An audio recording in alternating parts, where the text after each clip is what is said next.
Assalamualaikum warahmatullahi wabarakatuh. Video kali ini kita akan membahas terkait resiko gagal bayar di aplikasi pinjaman online.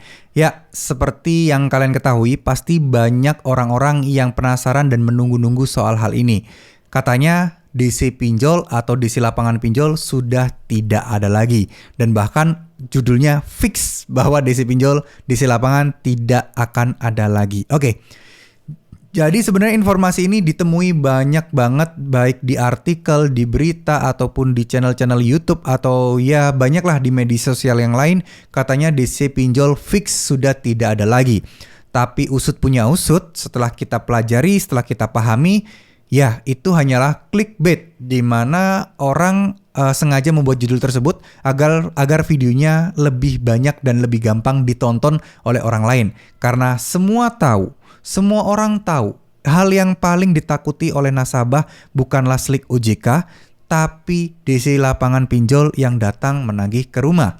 Oleh karena itu, banyak banget hoaks-hoaks bertebaran di luar sana terkait masalah DC lapangan pinjol yang katanya sudah tidak ada lagi. Ya tujuannya cuma satu, pengen mancing penonton untuk bisa segera nonton video mereka. Karena itu akan menjadi pundi-pundi uang buat mereka.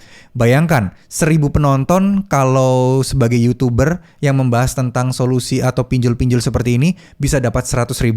Bayangkan kalau satu video orang itu bisa dapat 10.000 penonton.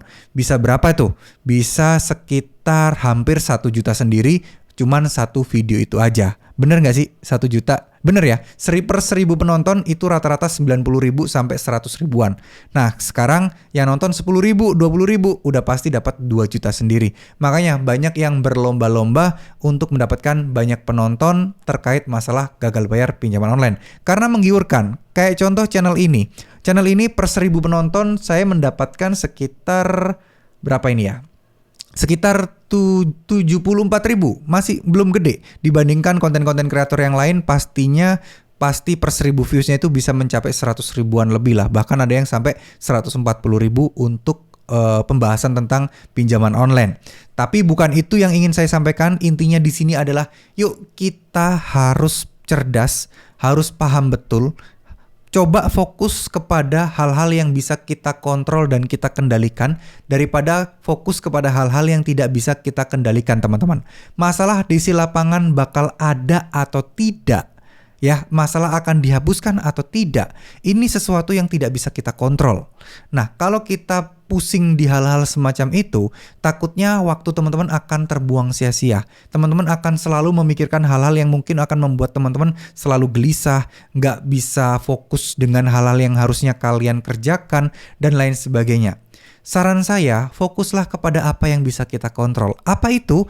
Yaitu pemikiran kita, sikap kita, tindakan kita, ibadah kita, kerja keras kita. Itu adalah sesuatu yang bisa kita kontrol. Ya, kita kerja lebih keras lagi. Kita berusaha untuk cari usaha-usaha sampingan. Kita berusaha untuk terus berikhtiar, terus berdoa, terus zikir, terus sholawat. Itu jauh-jauh lebih penting dibandingkan kalian terjebak dan tertipu terkait informasi-informasi seputar DC lapangan pinjol yang sudah tidak ada.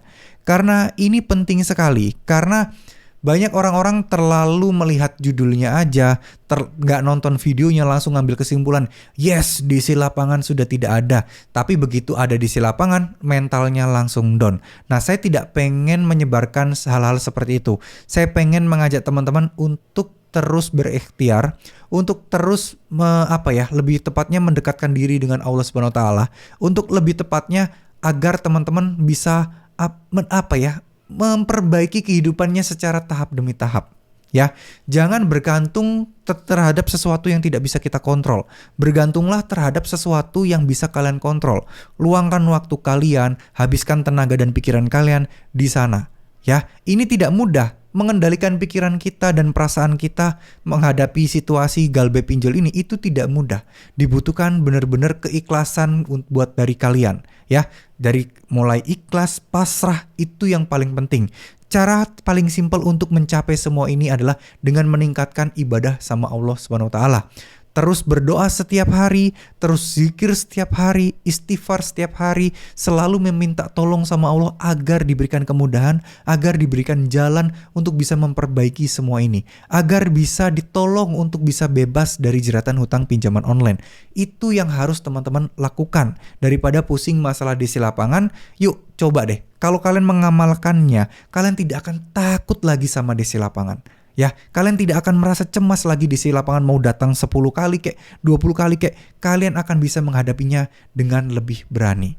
Ya, sekali lagi, too good to be true itu hampir tidak mungkin, tapi keajaiban itu pasti ada.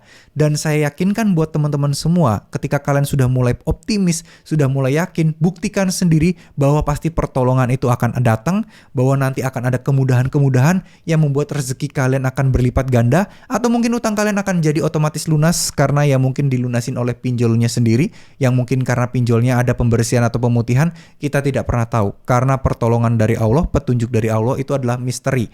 Gak sama setiap orang. Jadi ya kita harus tingkatkan ibadah kita, dekatkan sama Allah, terus berusaha untuk menyerahkan semuanya sama Allah SWT karena Allah tahu yang terbaik buat kita. Oke? Tinggalkan yang buruk dari apa yang saya sampaikan, ambil sisi positifnya. Mohon maaf jika ada salah-salah kata, dan semoga teman-teman di luar sana bisa segera bangkit, bisa segera kuat, bisa segera membayar hutang-hutangnya, bisa segera bebas dari jeratan hutang pinjaman online, dan bisa menentukan prioritas dengan tepat dan selalu pastinya diberikan kesehatan. Amin amin ya robbal alamin. Terima kasih. Wassalamualaikum warahmatullahi wabarakatuh.